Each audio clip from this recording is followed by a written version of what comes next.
You are listening to I'll Follow You, a podcast about creative process and what really goes on behind the scenes of an artistic life. My name is Allison Felis, and I love talking to musicians, writers, visual artists, and other brilliant thinkers about their working methods, obsessions, and pet projects. Guess what? Just by tuning in, you're part of the inner circle now. Hello, and Happy New Year. For this first episode of 2024, I'm really excited to share my conversation with Hollywood costume supervisor Sara Walbridge. Sara is a graduate of the theater school at DePaul University in Chicago and has been steadily working in Hollywood for over 20 years now. Some of her best-known TV projects include Love and Death, Barry, Glow, and True Blood. And her film credits include Don't Look Up, Space Jam: A New Legacy, Vice, and Beautiful Boy.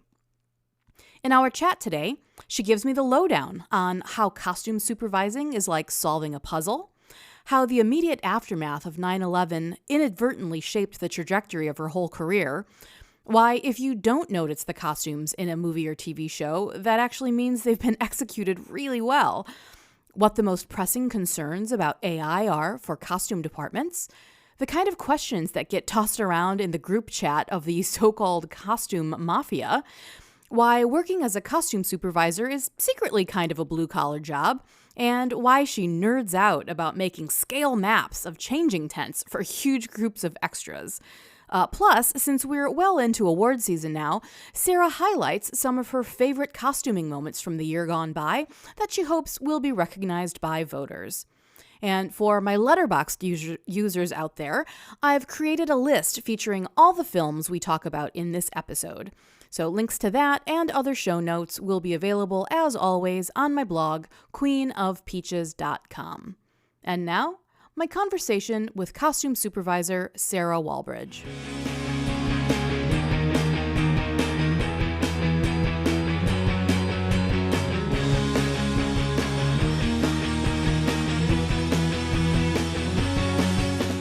Sara Walbridge, here she is, live from Los Angeles. Hi, Studio City. Woo! Studio City represent. Yeah.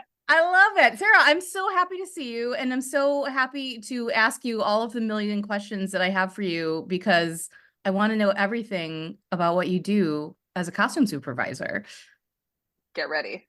So I'm so happy to be here, Felis. I'm so happy. I love this. Yeah, so we know each other just through friends of friends, and you're sort of an honorary member of like my high school gang, which is how we know each other. But yeah, so I'm in Chicago, you're in LA, you're in Studio City, but you went to DePaul, so you were in Chicago for a long time. That's so right. You have deep roots here, and you're a Midwesterner anyway, right? You're from Ohio? Ohio. Nice.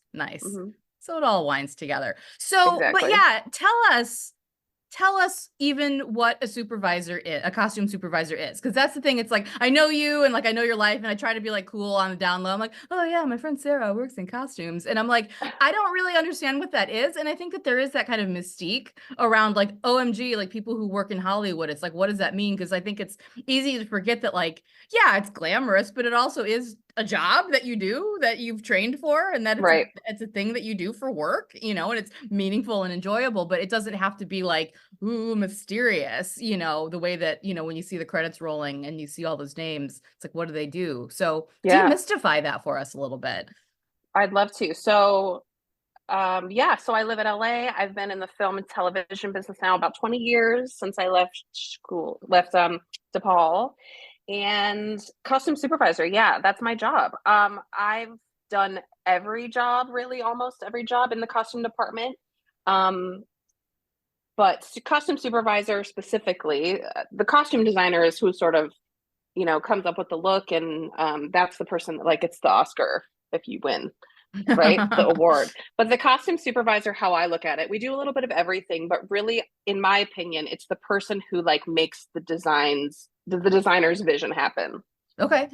They're the leader kind of everybody else. Logistics, budget, labor, hiring and firing people, making sure the truck gets to where it needs to go, trying to find, hiring all the crew. It's like a really it's like a management position in some ways. I find it to be very creative. The designers I work with really like let me get in and like help them like kind of figure out things as far as the look goes creatively. But in general, it's really kind of like, here's what we want to do. How are we going to get from point A to point B? Like with all the points in between. A costume department's really big in some cases. It really depends on the project. I've worked on small projects, I've worked on huge projects, period stuff. And when I say period, I mean, before 2000 ish, Yeah, I love that the of 1990s are now considered period, like, right? yeah. I mean, even really, if you really want to say, the 2000s are too, like the Yeah. jeans are much different than they were Yeah. back in 2000, right?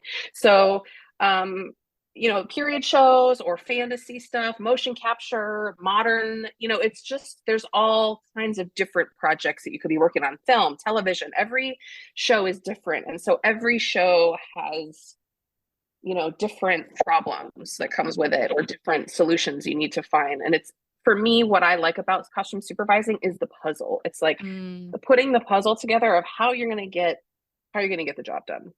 That's like kind of the overview of it. There's a lot of people in our department. So there's the costume designer, assistant costume designer, supervisor, key costumer, set costumers. There's a whole workroom of the folks that actually make the clothes. There's ager dyers. There's, fitters, people who pull clothes, people who go shopping. Like it's so many, there's so many pieces to the puzzle to, put it all together. So finding all those people, figuring out how much everything's going to cost, budgeting, managing the money, managing all the people and all the trucks and just making sure everything goes smoothly is like pretty crazy. That's huge. Yeah. I mean, because again, I think that there's this sense like costuming, clothes, and it's like, oh, of course someone's got to deal with all this shit, like the Yeah. logistics and stuff like that. So like, Yeah. we were just talking before we hit record about like a next job that you might take. So it's kind of like from the beginning of that, I mean, like, when does all that logistics stuff start? How long does that take to plan all that stuff? And then like, how long does a job take to wrap up even after it ends? I mean, sort of, because it's like, clearly it's more than just the moments that you're filming. Yeah, it really depends on the project. So I'll just talk about my last couple jobs to keep it simple. So my last big project it was called Love and Death. It was in Texas. It was an HBO 7-part limited series, I think they call it now. So it was 7 1-hour episodes, and it was late 70s to early 80s period television show. So that was pretty long. That's a long, like when you think about a movie, sometimes 2 hours, right? This is 7 hours of stuff. So we shot over 100 days. Wow. And I think it was almost a year of my life. So I prepped for about 3 months. We shot a good chunk of time, 100 days. And then I wrapped out, clean up, return everything, get everything cleaned for another 2 months. So I think all in all, I was on it for about 11 months. Wow. Okay. I think that might be my longest job ever. Other jobs are 6 months, 3 months. It just really depends on what you're doing, Do you prefer to have that? I mean, I guess this is the longest you've been on, like you said, but like, would you prefer to have that length of time again? Or was it kind of like, it's a little too much? Do you want to like get in and get out, or yeah? Both. The great thing about my job is it has a beginning and an end. And also the shitty thing about my job is that it has a beginning and an end. Yeah. Right. So you might be on a show that you love and it will end, and you might be on a job that you hate and it will end. So I loved that job. It was hard, exhausting. I worked a billion hours, but it was with great people who I liked. So, when you're working as many hours as we do, which are many, our 12-hour day for us is normal. Sure. But sometimes it's more than that. Sometimes it's 6-7 days a week. When you're doing a schedule like that for a really long time, it's exhausting. It's really hard. So you also want to be with people that you actually like being around. Yeah. And that show, that project was a really great show with a lot of great people. And the project before that was a film, Don't Look Up, that was on Netflix and that we shot in Boston. And I think I want to say, gosh, time. That one was maybe 6 or 8 months long, I would say. We had COVID in there too, so that's like a little bit of a that was a little bit of a it kind of happened. COVID kind of happened when we were starting the show. So, but again, that was another great project with great people. And I don't know. I sort of feel like almost always when a show or any project is ending, I'm ready for it to be over because Sure. we work hard. We just work hard. Yeah. And our whole life is, there's a calendar that's like our life that we plan our whole schedule around. Our whole world is planned around the schedule. So when the schedule is ending, you're like, all right, I can get there. Yeah, it's totally like senioritis. Like It's like I'm our bodies graduating. know. Yeah. Our bodies know what they can handle. They can handle Mm. 4 months. They can handle 10. You just got to know what the end is, Yeah, and if you you can get there. know. So, Yeah. yeah, That's huge. Okay, so that's a glimpse of present time, Sarah. Thank you for that great yeah. overview. So like take us back to the beginning. I mean, like definitely tell me about like your training, but also like tell me about little Sarah. I mean, you were sort of alluding to the fact that like you really have been training for this your whole life. This wasn't something you like stumbled into. Like this is something you really have always wanted to do. Yeah, it's yes. So I've always been into clothes, always. And played with Barbies, played with costume. I had like a costume trunk thing. My friends and I always dressed up. I was doing plays when I was little, all those kind of things. I really thought that I wanted to go into the fashion business. Mm. When I was a kid, in a science class, which science means nothing to me, but when I was in science class, I had this like a yellow pad that I would make a grid on this yellow pad and make outfits like for all me and all my friends. You remember those pens that had like the click colors? You could like click Yeah, like down. the four little clickers. Yes, the colors. I had a pen that had like purple, pink, blue, and lime green, The and best. I would draw our little outfits like for me and all my friends on this gridded yellow pad, which I still have like all Nice. these pages of. So like pretty young, I was going this direction, but I really wanted to go into fashion. And then when I was in high school, I was actually able to do like a little mentorship program at Kent State where they have a fashion Oh, school, a really good fashion yeah. school. And I realized that fashion was such a business. Mm, It was like very business centric. And for me, that's not what I liked about clothes, if that makes yeah. sense. Yeah. Like for me, it was about creativity and like expressing yourself and doing all these things. And so I was like you and all my homies back in Chicago. Um, everyone was into theater, so I was into theater, and my theater director in high school was kind of like, "Hey, you can do this as a job, right?" Mm, He was like, so we kind of, and my family and I, we kind of realized, oh, like maybe you should go to theater school and go to costumes instead of fashion. Maybe you can yeah. like take that. And that's where I started to understand how clothes can tell a story Mm, more, actually, like I think maybe I always knew it. Maybe I've been doing it, but to really understand how how it can shape a movie or it can shape a film and how it can really be so effective, how clothes and costumes can be so effective. I feel like that's when it kind of clicked for me. And yeah. then that's when I went to theater school at DePaul. So that's how it all started. So I thought that I was actually my plan. Theater was always my plan.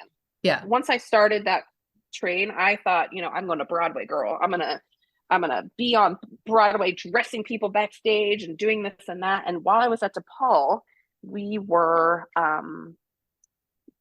at the theater school costume design program. We did an internship. You were allowed to leave campus and go somewhere, anywhere, and do an internship. You just kind of had to figure it out yourself, as much as I remember. And it's interesting because at that time, um, when I was looking for my internship, it was September 11th happened. Oh shit. And so I had kind of reached out to all these folks in New York, kind of wanting to like get my feet in or dip my toe into like the Broadway world.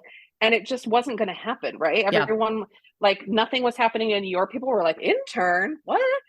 This is Um, so funny. I don't know if we've ever talked about this, but I had the same situation where I was like, I for like a minute thought I was gonna like be like a film critic and wanted to like try to get into like magazines. And I had an interview mhm, with a magazine in New York that was supposed to happen mhm, like 2 weeks after the 11th. And like I yeah. emailed and I was like, do you guys still want me to come out? And they were like, yeah, I guess. And so I did, but it was fucking Hmm. weird to be in New York 2 weeks after Yeah. September 11th. Yeah. Anyway, Yeah. crazy, crazy, crazy, Yeah. crazy. But I heard from, because I had wrote real letters too at that time. Yeah. And so I heard from one of the designers I reached out to in New York, like months later, like, oh my God, I just got all my mail like Oh, 6 months later. So anyway, but I also, reached out to folks in LA, and it turned out somebody, someone who became one of my mentors in the business, like agreed and said, hey, come on out, do your internship out here in television. And so that's really September 11th wow. kind of is part of the reason that I ended up taking this route. So No shit. my Wow. internship went great, and Julie, the costume designer who I was working with at the time, just said, "Hey, when you graduate, come on out. I'll get you a job. It's going to be fine. You're going to do great." And that's what happened. That was 2002, and so I'm still Wow. here 21 years later. Oh my God, that's amazing. So Yeah. give me just like a sketch of like, what do you learn in like a costume design department degree in the theater department, like at DePaul? Like, what were the classes on? Was it on like the physical construction of the costumes or on like sort of historical context and details or a little all bit of everything? all Yeah. of those things. Yeah. Yeah. So we had um it was called costume technology, where is the sewing, and creation of clothes. Not my strong suit, by the Yeah. way. I mean, I can do the basic stuff and I understand how to manage it, which is all I really need to know now. But there are people who are very good at that and are like amazing skilled artists, and that is not me. But I will say that because I went through that training, I understand what it takes. Sure. And I understand when they talk to me about their needs or what they have to do or whatever. Because, I do have to manage or help manage, the folks who are doing that kind of work. So, yes. So, costume technology, yes. Like costume history, yes. All of those costume design type stuff, like the really designy classes. And then we had a lot of drawing classes. Um, we had a class that is legend in the theater school. It's called, I wonder if they still do it. I'd love to know. It was called Principles of Design. And that was like our sort of like really out there, like design class that we took with lighting designers and set Mm. designers. We all took it together.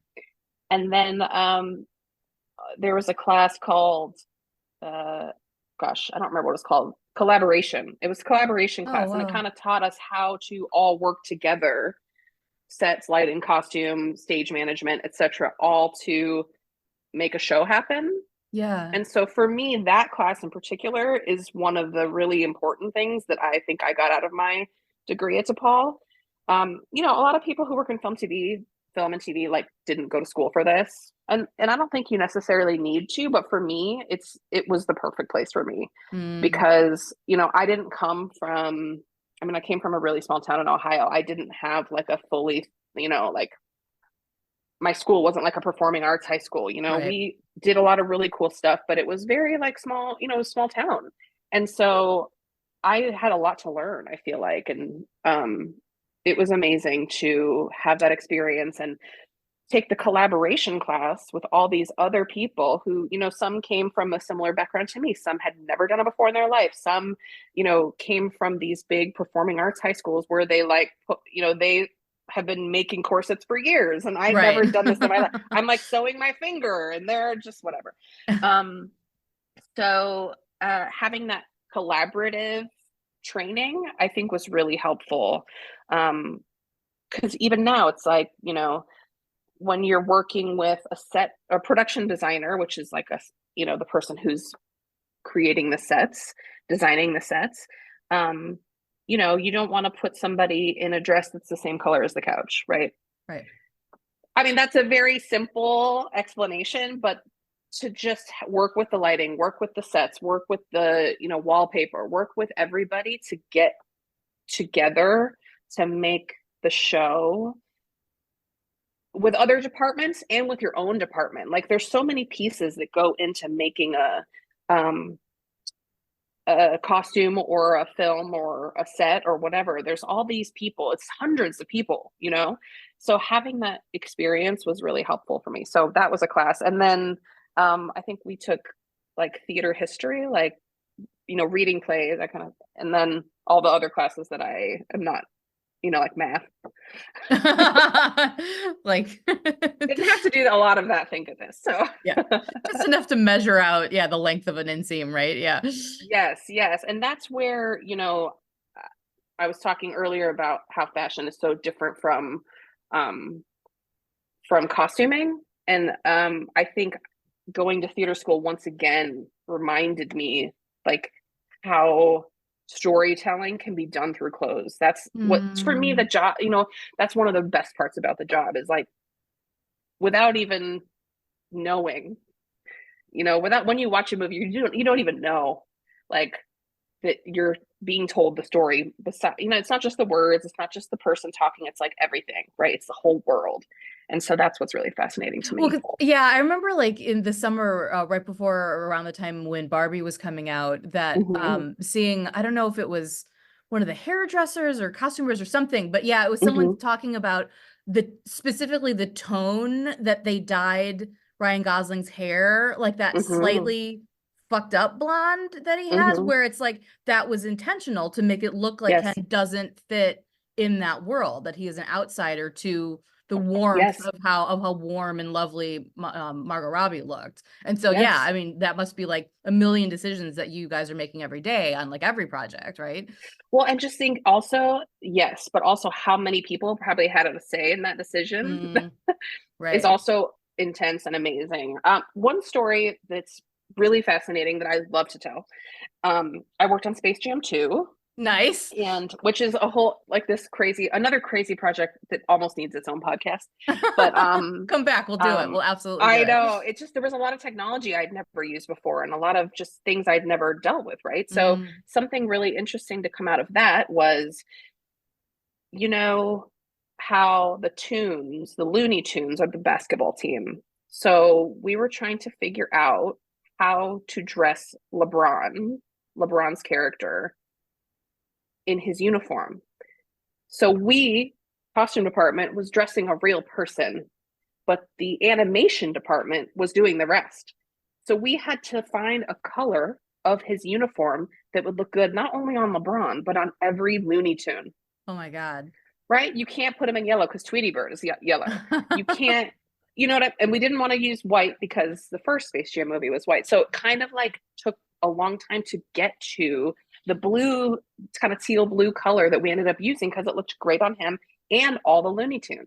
Oh my God. Like you would just never, until you're sitting there having this conversation with them, like you would just never think about that, right? It's just like that was just another cool thing, like working with the animators and having to like think about their job and which why would I just can't imagine. Like I could never have imagined 20 years ago if you were like, so this is you're going to be working with animators to try to like figure out a basketball uniform color. It's unbelievable.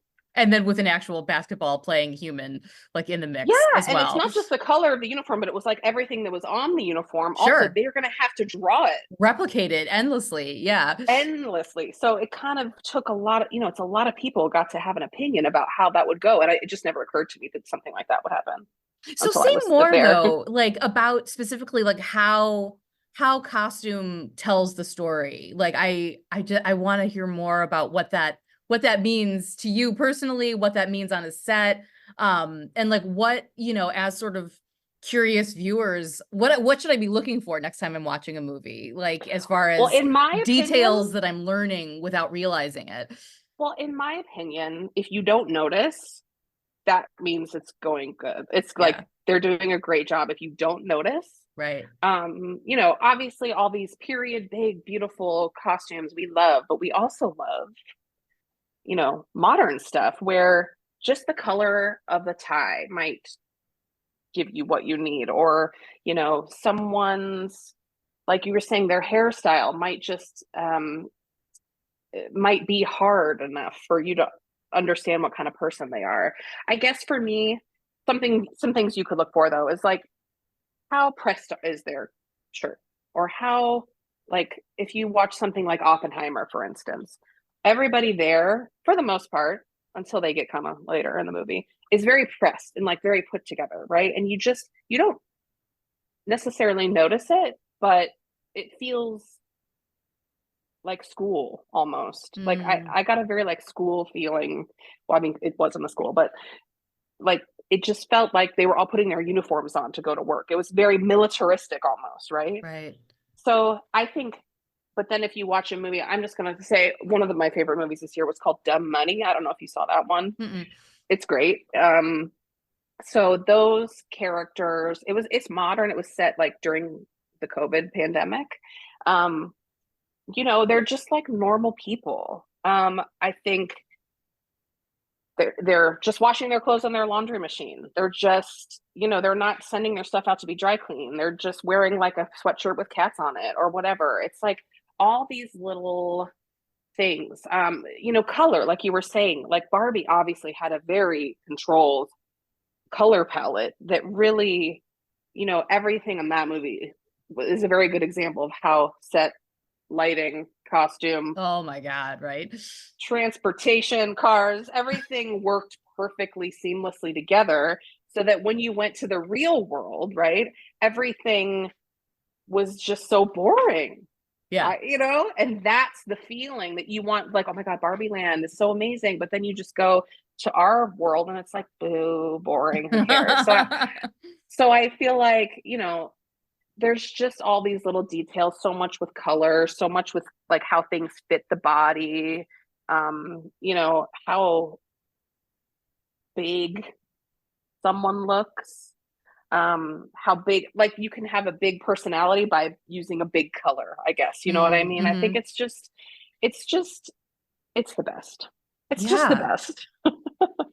So going back to a little bit, like we were saying, that connection between sort of high fashion and costume design. I mean, because it's Mm-hmm, like in old, like Hollywood classic films, mm-hmm, I mean, you do have that sort of like those high fashion gowns, that like fancy designers were contributing, mm-hmm, or mm-hmm, sometimes, it's like I feel like I've seen, movies that, I know that you worked, on Don't Look Up with Leonardo DiCaprio, where there's films mm-hmm, where he's in just like immaculate suits, where mm-hmm. you see the credit to whoever the designer is that's dressed in, whether Mm-hmm. it's Tom Ford or whatever.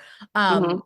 So is there any sort of overlap? I mean, where again, like from a supervisor's perspective, like, are you reaching out to like high fashion houses, like when it's appropriate to the story, or like is there any Yeah. coordination or overlap with that kind of stuff? Sometimes I think it happens a lot less than people think, Mm, based on the constraints of filming. sure. Like a lot of times we're going to need something, like you can't just, mostly, right? You don't go to Tom Ford and get a suit to borrow it, right? To give it Right. back to him because it's going to be worn like for 5 months and we need multiples because someone's going to get shot in it. And, you know, it's going to get dirty or what. It's just, Someone's it's gonna get shot. I mean, I know it's true, but it's just funny. yeah, for example, or I've done a vampire show, like that show, forget it, you had to have multiples of everything because everybody's getting bitten, their heads are flying off and like shot and blood's going in everywhere. So a lot of times, also you have to have so much lead time Mm, to work with high fashion places. So a lot of times it's just not possible because the time, you don't have the lead time, like mm, something, you know a lot of movies don't prep that long. So I sure. think, yes, it does happen when it's appropriate. Um, and like even for Don't Look Up, like, we had a really beautiful Ariana Grande. We worked with Valentino to like help us out with that. So it can definitely happen depending on the relationships and how long the thing is going to be worn and how, what if if the fashion place wants to work with the costume designer, if the costume designer wants to work with them, like, there's so many um different things. But a lot of times, who not that many people dress in those clothes in real life. Also Or true. Yeah, yeah. so, like for instance, the DiCaprio's character in Don't Look Up was like from Michigan. So he wasn't going to be wearing anything like that. So Right. it all depends on the project Yeah. and like if the character would, if that's appropriate for the character. So who makes those decisions? Like how does that get decided? When does it get decided? Like when is someone reading a script and saying like, okay, this guy's from Michigan, he needs to look like a schlub? Like how does that get orchestrated and like built out as the movie is going into production? Well, it depends. Some directors, like Adam McKay, who wrote that one, sometimes writes notes in it Okay. about what they look like. But generally, the costume designer is the one who's like who is working with the director to kind of like they do research and they show photos and they put these books of research together, like taking inspiration from this and this and this and you know together the designer and the director usually like kind of form those like create those looks together, and then the rest of us are responsible for finding it, getting it done, kind of thing. Yeah. So how much so you said that you're not, into the physical creation of it. Like how many people are like physically creating pieces that are new versus like sourcing them from sort of like warehouses and stuff like that? Like is it like I guess it's probably dependent on the project too, right? It is. Yeah, there's almost always at least like three or four people working to make the new stuff, Mhm. or repair old stuff, or just do alterations on suits or hemming pants. Almost like I would say 75% of the clothes that are worn on camera are touched by a needle and thread at some point. Whether they're made from nothing or they're altered or patches are Sure. added or embroidery is done. There's all these levels. And when you get into the films, like let's say Barbie or Killers of the Flower Moon or something like that, there's just hundreds of people Hmm. doing that. You know what I mean? On a kind of standard project, there's usually a few at least. Yeah. But some like something like Game of Thrones, I mean, there's hundreds of people, like armor, beading, fur people. Like there's all these, I mean, gorgeous, right? There's all these specialties and specific arts that people do and specific crafts these people do, and they're all amazing, and it's so crazy how many people sometimes it takes to get something done. Yeah, I remember watching like a, behind the scenes footage from like Lord of the Rings or something, and someone talking about how they would Yeah. just open a door and there would just be someone in there making chainmail just for Hmm. hours a day, saying like, "This is the Yeah. happiest I've ever been in my life to just be making all this Yeah. chainmail," And they just close the Yeah. door and leave again. Yeah.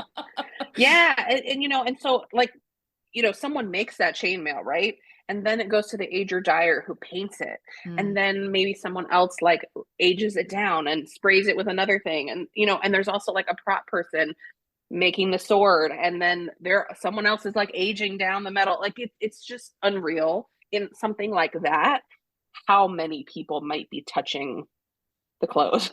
So is everyone sort of pulling in the same direction? I mean, obviously everyone wants the movie to be as great as it can be and they want their stuff, but is there ever a time when like the ager was like, I'm really going to show them what I got today, and that where it's like compromising what somebody else needs to do, where it's like, man, you got to like finish this so I can take it to be in the scene? Or is everyone sort of like usually get along pretty well, like as far as everyone like usually gets cross everyone departments?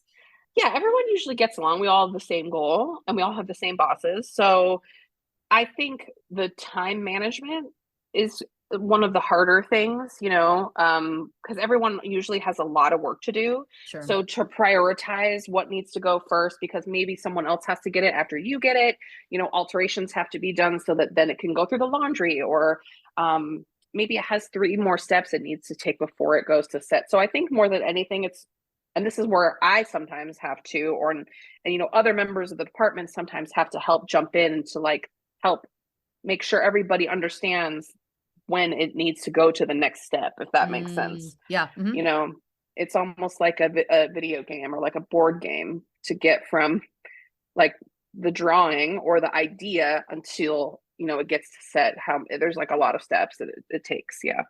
Yeah, the way that you're describing your job is reminding me of when I was sort of, yeah, managing director and production director for publishing, where it was the same thing, where it was kind of like from Hmm. the author to the editor to the designer to the printer. It's like, Hmm. yeah, having that overview and saying like, okay, I know that there's more work that needs to be done here, but we do have to expedite and like get it over to here so that we can Hmm. meet such and such a release deadline and whatever, and like Yeah. working backwards from that date. So yeah, it's kind of similar sort of skill sets of like planning and just keeping a lot of details, like keeping the trains rolling. Well, yeah, and I think that is another good point that, how many people it actually takes and that everyone's job is important. Yeah. Like literally every single job is important. Like it does not matter. You know, a very like an entry level job for us is PA, production assistant. It's kind of what you do, like the first job you ever have in a film, right? I mean, those people are almost always responsible for getting food, coffee, like making sure everybody has what they need. And like they're keeping us alive. You know what Yeah. I mean? So even that is just like, let's make sure everybody has the dye that they need or the um, needles they need or that the sewing machine is needs repair. Like, it just, there's so many levels and there's shoppers and people who do fittings on extras and hundreds of extras Yeah. being fit at sometimes. So and then there's people who are like just breaking down laundry and doing laundry. Like there's so many little pieces. I could go on forever, but everyone's job is so important. And that's what makes my job amazing, in some ways, is because I love giving people work. Mm. I think that's, one of the very best gifts that I get from this job is to be able to hire a lot of people, give people money, give Yeah, people jobs, give people health insurance. I mean, I'm not giving that, you know what I'm saying. yeah, yeah, yeah. Um, you know, um, it's a wonderful and fun industry to be in. And yeah, it's cool to work with all these people who are amazing and everybody's so good at what they do. Yeah. Well, and that is sort of like a good segue into like you probably have a different perspective on that now because you were out on strike for a very, very long chunk of time this year. Like, can you just Yeah. like talk a little bit about that experience? I mean, does being back on set now like just feel even more precious after not having been? So it's interesting because one of the confusing things is that I wasn't actually on strike. Right. So there's what's really fascinating, and this is something I never would have known also when I was in high school, thinking like, oh, I'm gonna be a theater kid, is that I would be in a labor union. Mm. It's not something that occurred to me. So I always joke around that I could have been like a doctor or a lawyer, but my dad is most proud because I am a union member. Hell yeah. Because I grew up, I grew up in Ohio, and like my Yeah. dad, my dad was a union guy, so he's like always very proud. And every year when I'm like get my statement that says how many hours I have in my pension, he's always very excited. Oh, I Um, love that. yeah, but that's something so precious, is like pension and health insurance and the things we do have, with union representation. Um, but so anyway, backtrack. So my union is called IATSE, the IATSE, International Alliance of Stage and Technical Employees, I think is what it is. Don't yell at me if I mess that up. I'll fact check it in the source Put it notes. in the I'll notes. have it Put it in linked. the notes. Okay. Yeah.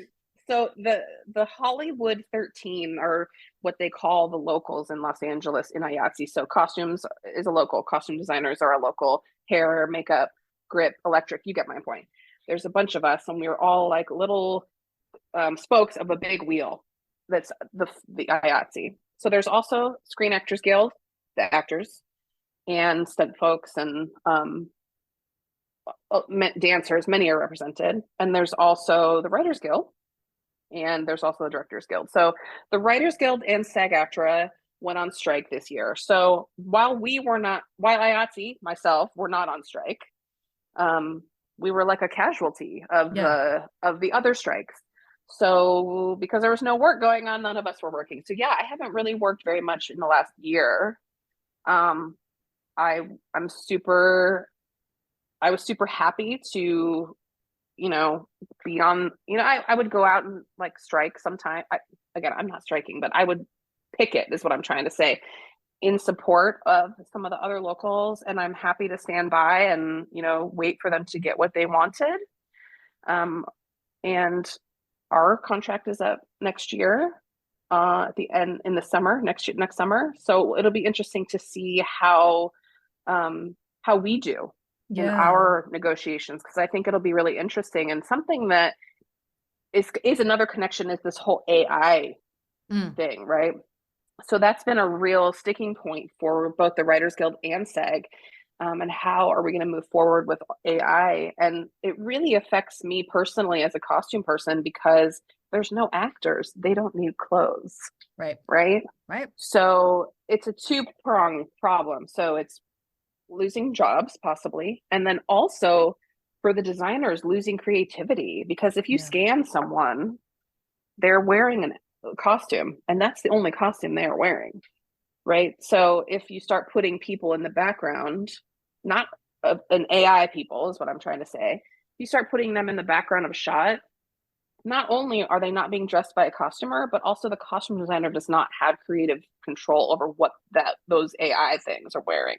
Right. So, it's complicated. It's really complicated. And I think they're going to have a lot more work to do where that, as far as the AI of it all. But, yeah, it was an interesting year to be a film industry worker. Yeah.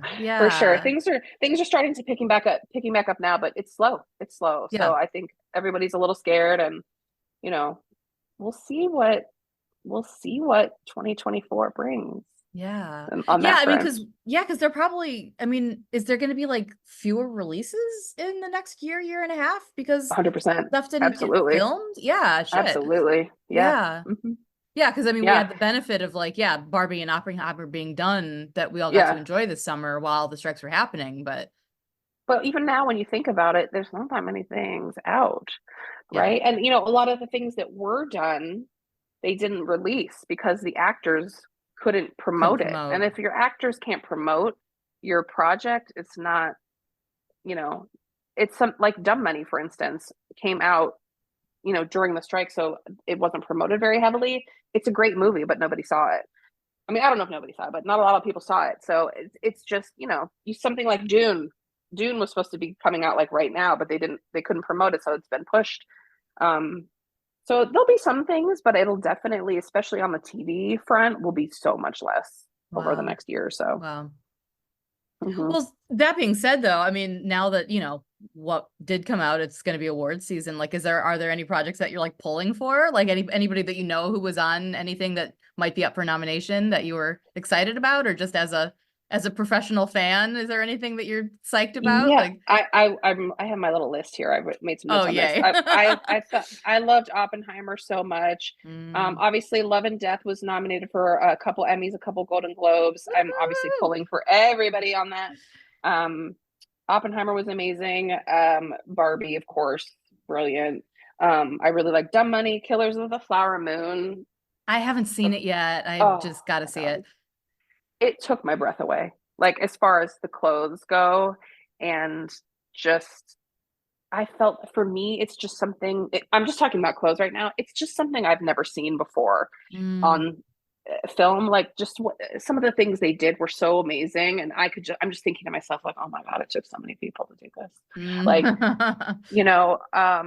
the type of people that they used, like it was very diverse.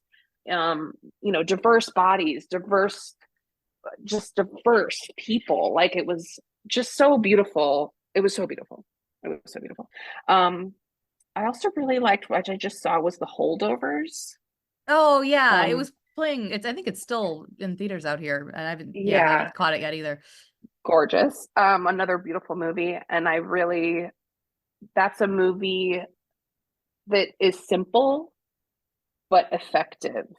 Like it's not a big splashy costume film at all, and it's just so delicately done that it's beautiful. It's so beautiful. And again, that's one of those movies like you just don't notice anything, Mm. which I think is perfect. It just looks like it's supposed to look. I don't know how to I don't know how No, to again, describe making the it. comparison to I'm in the book industry for my day job. And yeah, it's the same thing. I'm like, if you're noticing the design on the page, that means it's probably not doing its job. Like it should Right. be invisible. You should be enjoying the Right. author's words, not the design on Mhm. the page necessarily. Yeah.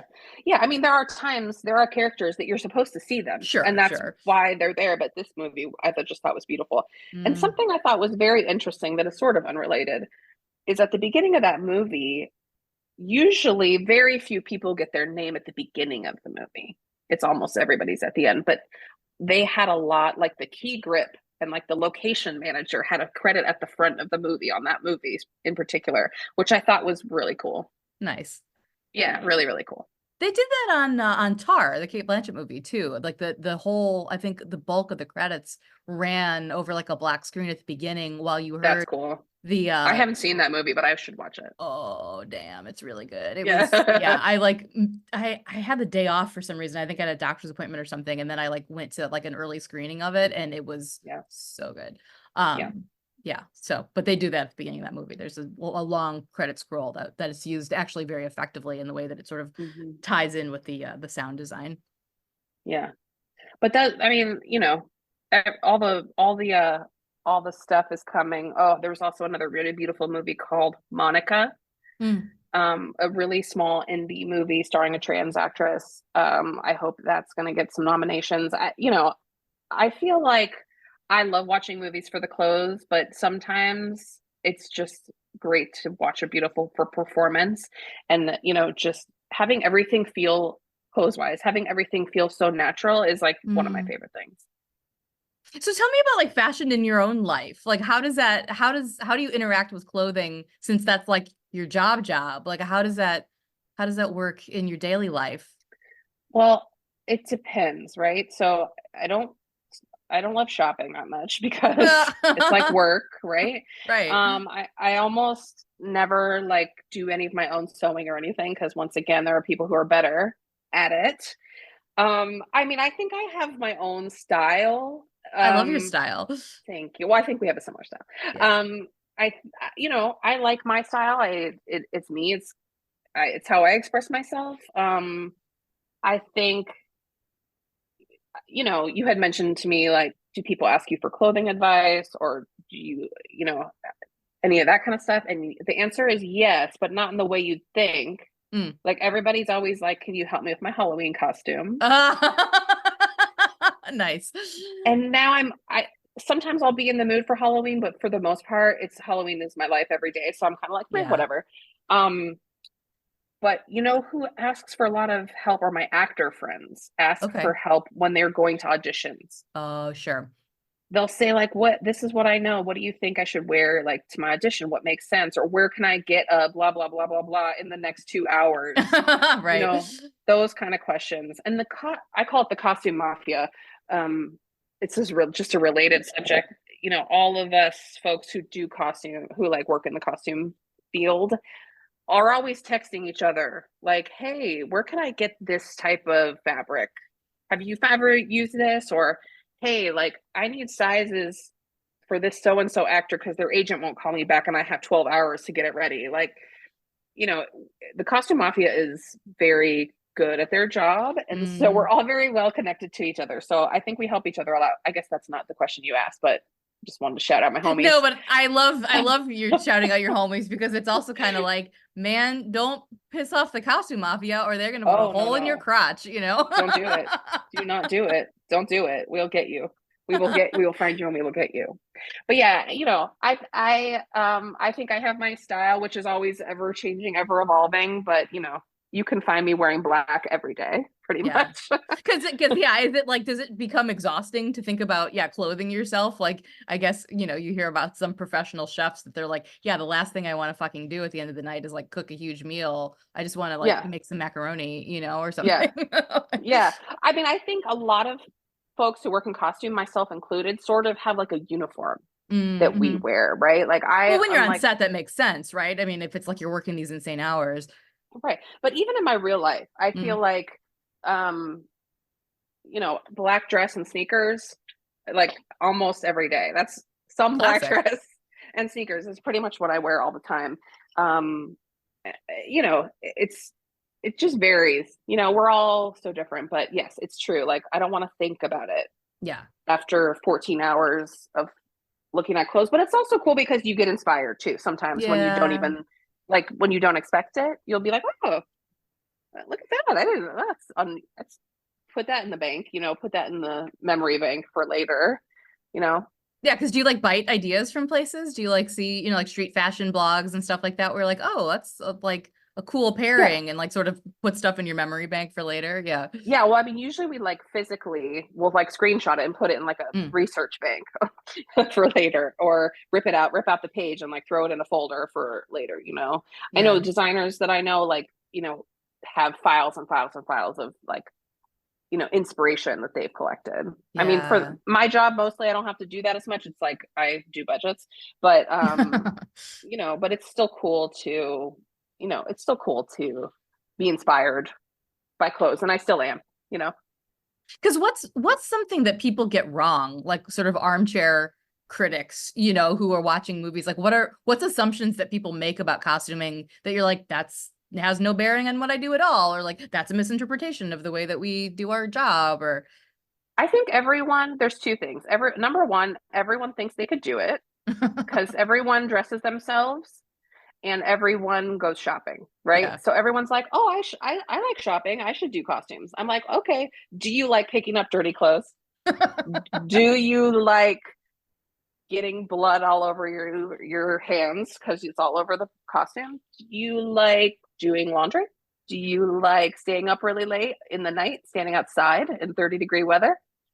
Maybe in water, So everybody like thinks, not I don't want to say everybody, but a lot of people think they can do it. Right. Um, I forgot. I totally lost my train of thought, Felix. No, What was that's a the great question? answer. Yeah, just what do people sort of get wrong or sort of like misunderstand about the job? Oh, I know. Okay, so one part is everyone thinks they can do it. Number two, everyone thinks it's glamorous. Mm. It's not. Yeah, it's a job. You're at work. Yeah. Yeah. Yeah. Like I said, I feel very lucky to do what I do. And you and I were talking earlier about how cool it is that my work or, our work in the film business gets to live forever. Yeah. Like, I think that is one of the coolest things. Like 20 years from now, I can still watch Love and Death and remember that experience. Um, so I think that's really cool, but it's not glamorous to get there. You know what Yeah. I mean?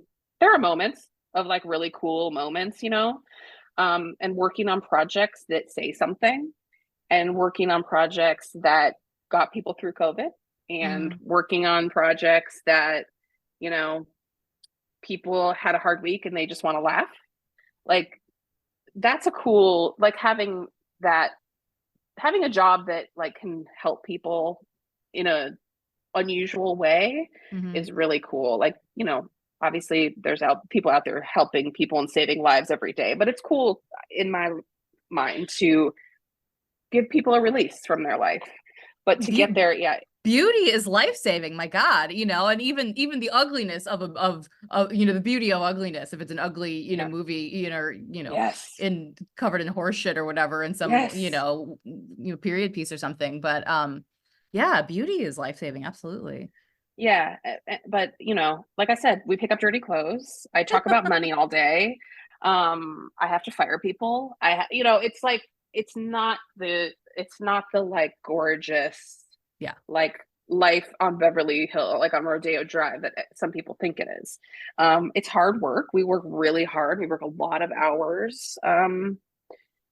But we make cool products, make cool projects and get to have fun and make lifelong friends and, you know, meet cool people and have relationships. And it's cool. It's great. I feel really lucky.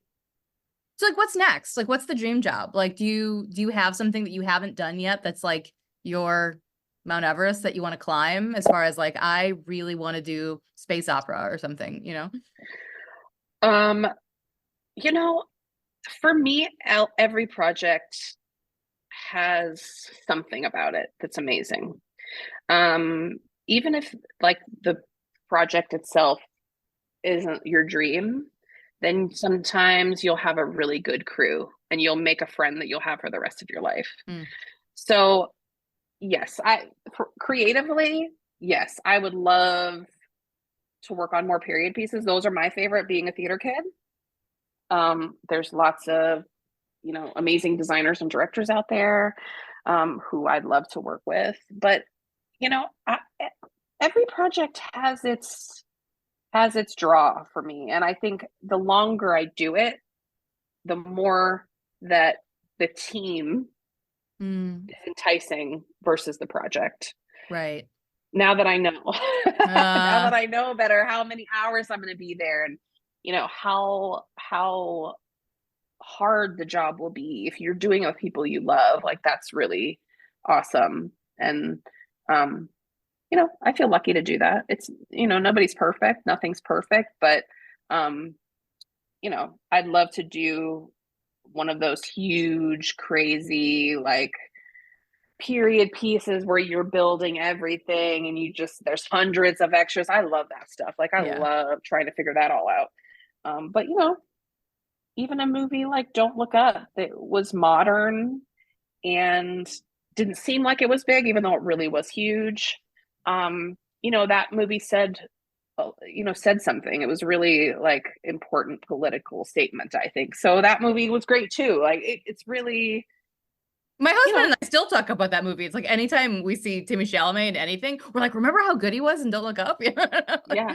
I've worked with him twice. He's a delight. Yeah. Oh, Yeah, he's so sweet. But the other, like this, for instance, the other movie I did with him was called Beautiful Boy, and that movie also was a very important topic of, a father and a son dealing with the mm. son's addiction. Another, close to my heart project that, you know, again, the costumes, if you just watch it, aren't like, they're not razzle dazzle. It's just, you know, telling the story in a simple way, but such an important story. So I think it just depends. Just Well, depends. and then it's important then to, yeah, like you said, get the costumes right so that they are invisible. Because it's like even, then yeah, having a detail out of place where Mm-hmm. it's not going to fit the character and where it's going to interrupt the story. I mean, like, yeah, of Mm-hmm. course you don't want something like that, right? Yeah, and that was a good example of a movie where almost everything was like thrifted, or if we bought it new, it was like taken down many notches. So it looked like a professor, and a drug addicted teenager were wearing them, Yeah. that was a really nice job too. Yeah, I remember when that film came out. I got to put it on my list to watch it. Read the book too. Read the book. Okay. Yeah. Yeah. Nice. But yeah, yeah, that's a good one. Well, I what have I just want to work. I just want to work, Felix, forever. I just want to work and I continue want you to meeting work with forever. people. I mean, not forever, but I want to continue to do the job I love and make a life for myself out of it. It's I don't know what else I would do. Mm. You know? That's great. I mean, that's such a great, it's always when you get to hear people say that and mean it, Yeah, it's just nice to be around people who are so deeply satisfied and like engaged with their work. I mean, that's really yeah, amazing because yeah. it's rare, I feel like, unfortunately. I mean, listen, we all have our good days and bad days. We all have our jobs that we like and the ones that we like less. I think my job is way more normal. I'm air quoting normal than I thought. You Mm. know, when I went into this, I was like, theater, darling, I'm going to be out there living on Broadway. And now I feel like, our jobs are very blue collar in a way, not Mm. with the union stuff and just, how many hours we work. And it is about money, and it is about jobs, and it is about all these other things, with the film being the final product. It's just I see it in such a different way now than I did, 20 years ago. And I think that would be kind of some advice that I would give someone who's considering this as a career Yeah. is it's an amazing job, but it's not the glamour that you might think it is, but it's very fulfilling Yeah. in many ways. Um, yeah, that's it. That's a No, pretty yeah, good. the way you describe it, yeah, it sounds like you're, I mean, obviously I know you're a very thoughtful person, but you're so thoughtful about like, yeah, like you said, what makes it actually meaningful is the Mhm. relationships, is the attention to detail, is the planning and the care. Yeah, yeah, and so much of our business now, especially because of who's kind of running it now, is money, Yeah. right? And that's the other thing. You think, yes, I'm an artist, but yeah, but so much of how we do our job now is based on money. I mean, Yeah. obviously we make money by working, but so much of my job specifically is managing money and Hmm. trying to budget how much we're going to need for things, and the price of things is going up, and how much is dry cleaning now, and um it's all these little details, and you know trying to figure out, trying to think how to say this, trying to figure out, I don't know, money is important is what I'm trying to Yeah. say. Yeah. And I thought I kind of went into this for the art of it. Hmm. Whereas now it feels more like a regular job than I expected, but I still really like it. Yeah. Well, and sometimes, I don't know, there's like something to be said too for knowing an industry so well that its boring sides too, and I Hmm. think that that's Hmm. having been doing this for 20 years. I mean, that's something to sort of take pride in, I would, think for you, like, yeah, not only have I seen the glamour, have I worked with Tim Chalamet multiple times and whatever, but it's also the other side of it is like, yeah, I know what it takes to get the dirty work done, and there's Yeah. something kind of beautiful about that, like you said, from sort of like a union boots on the ground kind of Yeah. perspective. Well, and I think also it varies by person. Mm. Like me, I really enjoy, like I said earlier, it's the puzzle. Like I will make you like a scale map of like a rack setup or like a changing tent. I would love that stuff. But there's some people who are like scared of money, Mm. like scared of receipts. They are like, I just want to like, I just want to talk to people and put clothes on their bodies. I don't Yeah. want to like be bothered by all that stuff. And for me, the big picture is like really fascinating. Yeah. How it goes from nothing to everything is like what I live for. Like, you know, so it's also what annoys me, but it's dude, that's just part of the job, like making a scale map of a changing tent for 250 extras. So we know where the tents go, where the racks go, where the power needs to come from, to like we have to hook up our steamers so that we can steam the clothes, how many racks can fit somewhere. Like that's just like a tiny little thing. And there's like 100 tiny little things every day, in addition to these huge responsibilities like breaking down the script and managing the entire crew. So those are like, that's what I like. Some people would not like my job, Well, but I do. I mean, but I think that has to make you probably uniquely valuable, like in the industry. I mean, for people, who are at, supervisor levels, probably are Mm-hmm. like, hell yeah, Sarah really nerds out on this stuff. Like, let's get her in here. We know we can rely on her because that's important stuff that's needed, right? Yeah, I like to think that it's valuable. It is. There's not a ton of people who do what I do in comparison to some of the other jobs. We have like a committee. Mm.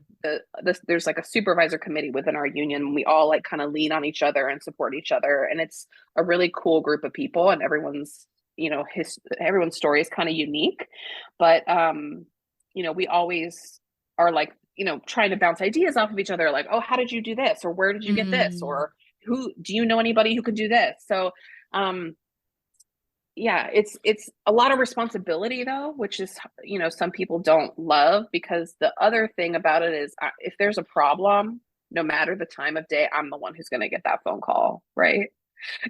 So um I have to work alongside a lot of other people, ads, costumers, folks on my team, producers, production managers, office folks, all to kind of like work together to make sure my department is taken care of. We have what we need so we can do the job. So what have I not asked? What's on your heart to share with people that I didn't ask? Gosh, I don't know. I feel like, did I really, I hope I helped everybody understand what I do. There's so many other jobs in the department that I have done many of them. Getting to where I'm at, you know, I think a fascinating part of the business is set costuming, which I did for a long time, and it's a very hard job and a very specific job. Those are the folks who are on set with the actors when the actual filming is going on. I've done this in the past, like I said, and they keep the continuity, which I think is something that people don't necessarily maybe know about, because usually when we shoot a movie, we shoot it completely out of order. Like we shoot all the scenes that are happening at the cafeteria at the same time. So that's scene 1, scene 47, and scene 122. So that's 3 different costumes. And then we'll go back and shoot the scene that happens right after the cafeteria 3 weeks from now. So the set costumers, among many other things, their main task is to make sure that the costume you saw in the cafeteria and then the costume you see right after the cafeteria that you shoot many weeks later looks exactly the same, with the same amount of buttons are buttoned, that the purse is on the right arm, that the coat is on or off, so they do a very specific and just a really crazy job of like detailing all of that, like on like an online tracking system, basically. Wow. In the old days, it was called a continuity book, and we took like a Polaroid or a digital camera photo and printed it and wrote everything out. Now it's all digital, but it can be pretty challenging and complicated, and set costumers do that. They dress people, back in my days of doing set, I put clothes on people's bodies. I've seen things that I never needed to see. I've, held coats in the middle of this forest for naked people. Like, it's kind of just everything. So that's like a whole section of our department. Wow. But, I do the breakdown. The supervisor will do the breakdown, which is how when they changed clothes. And then they take that from me and fill in the rest with their photos and their notes from what happened during the actual filming. So that's kind of a collaborative process. And then, there's a whole group of folks who are working before the clothes get on camera to shop or pull in the warehouses for rentals of period stuff, or do fittings on cast or stunt people or extras. And like taking those clothes and making sure they get loaded onto a truck that then goes to the set. I know I've said it 100 times, but there's so many people that it takes that you would just never have any idea. Stay and watch the credits sometime, everybody, and see how many people. I know a lot of times not everybody gets a credit, which is shenanigans, which is bullshit. I'll just say that. Yeah. But a lot of times they do. And there's a lot of people out there working really hard. So watch the credits, y'all. Well, is there anything you want to promote here as we're winding down, as far as like next projects that you want to talk up, or past projects like, that people should, that may have gotten missed along the way, that you want to remind people that they exist? I would love for anybody to watch anything I worked on. It's such a compliment, when people take the time to like look at your work. Love and Death is the most recent that came out was that this year? Yes. Which I'm really proud of. I think we all did a really good job. Costume designer Audrey Fisher did a wonderful job. Don't Look Up is another great one. It's recent. Susan Matheson, costume designer, another brilliant and wonderful person who we all worked really hard on that one too. I mean, they're all Space Jam, another amazing one. We all just, I think we're all really proud of what we do. And I think, if anybody wants to watch anything, I'd be so honored. But, ever happens. Well, Sarah, thank you so much for having this conversation. This was like, I was so excited to talk to you and just like get all the gory details, which you so generously Did I shared. give them all? I hope I did. You did. And yeah, like I said, if you want to do the follow-up just on Space Jam, like I will totally schedule that in my calendar to make that happen, because I want to hear even more about LeBron and the cartoons. Yeah, that was a fascinating project. LeBron, I'm from Northeast Ohio, so obviously that was my street cred was never so good. Working with motion capture is like a really fascinating thing, and I barely touched the surface, I feel like, but working with ILM was really cool. It's just, there were so many new things on that for me. Yeah, it was a blast. That's amazing. Well, again, I will have show notes up where I'll have links out to, all of these movies and more, so people can check them out and appreciate the beautiful costumes that you collaborated with, all the wonderful teams that you've been part of and have been giving your shout outs to. So yeah, I'm excited to see what happens. Yeah, in the Golden Globes and the Oscars, those will be happening not too long after now. Yes. Seeing who gets the nod for the costumes. Yeah, hopefully one day it's going to be me. Let's hope. It will fully be you. I see it. That's what's next. That's the big thing that's next. Yes, from your lips to God's ears. Awesome. Well, thank you so much, Sarah. You're so welcome. This was so wonderful. Thank you. Thanks again for listening to this episode of I'll Follow You. Don't forget that you can always find show notes over on my website, queenofpeaches.com. Links to and for previous episodes are listed there as well. While you're there, I hope you might find another episode that strikes your fancy. All my recordings are assembled in my home studio using the free open-source cross-platform editing software Audacity. I use a Logitech G Snowball Ice microphone and Shure SRH 440 professional studio headphones. The theme music is from the song Without You, written by Brian Cremens and performed by the band 1000. This podcast is made possible by the fact that I work a full-time job, am happily married, and don't have any children. That's what really goes on behind the scenes of this artistic life.